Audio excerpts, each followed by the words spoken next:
Hey everybody, it's Lisa Colon Delay.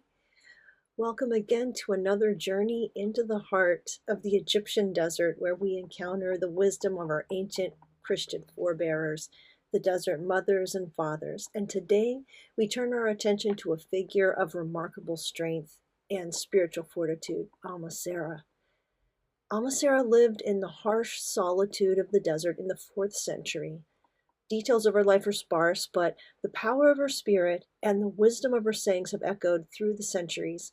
She was known for her wisdom, her unwavering focus on God, and her ability to cut through pretense. What kind of a woman was Amma Sarah? Those who encountered her spoke of her strength, not a physical strength, though the desert life demanded that as well, but a profound inner strength and deep faith. She possessed a clarity of mind and a fierce commitment to the spiritual path. She was known for her wisdom, sought out by both men and women for guidance, and she had a way of speaking truth, even when it was uncomfortable.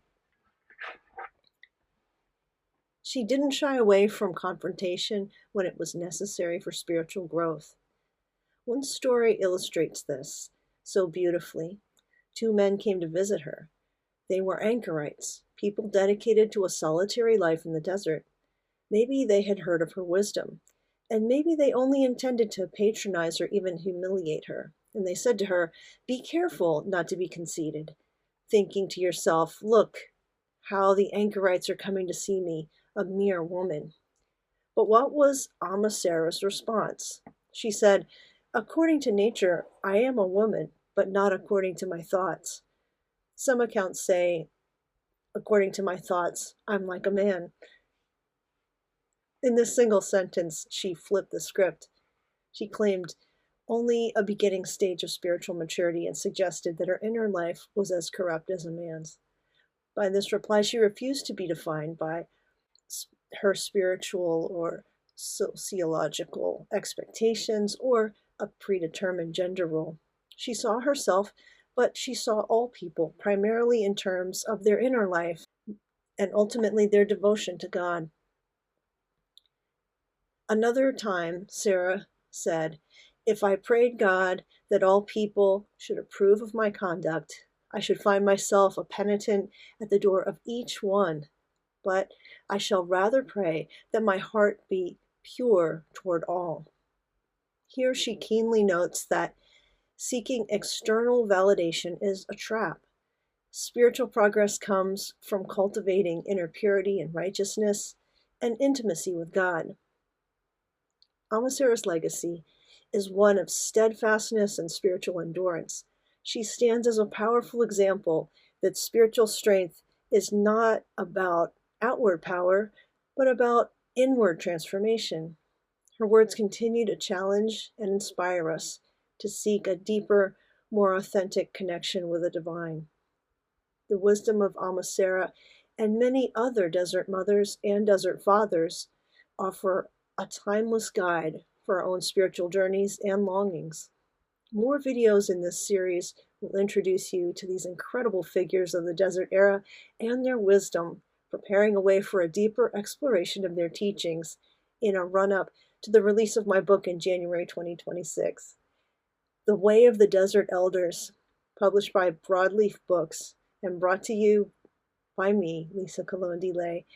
It digs in more deeply into the lives and the teachings of these spiritual ancestors, uncovering their vices and virtues and learning their profound relevance to sustain our lives today. Come back soon for another exploration in the desert fathers and mothers, and may their courage and clarity guide you towards peace and intimacy with God. And now I just want to read a bit from Laura Swan. Her book, Forgotten Desert Mothers, The Sayings, Lives, and Stories of Early Christian Women, informed many things in my book. A lot of people don't realize that there were desert mothers in the desert. A lot of people just remember the desert fathers, people like Evagrius or Palladius or St. Anthony the Great. And let's dig into what Sister Laura Swan says about Amma Sarah.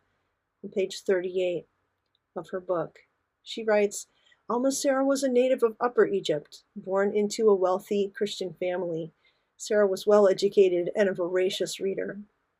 Moving to the vicinity of a woman's monastery in the desert of Pelusium, Sarah lived alone for many years, near the river, in a cell with a terraced roof. A cell is a small dwelling, usually cut out of rock or made with simple materials found close by. She attended to the needs of the nearby community, and scholars believe she may be a contemporary of Philotenus of Thebes. Eventually, Amma Sarah received the monastic garb and lived in a closer relationship with the community, serving as a spiritual elder. She continued to follow the ascetic life by living a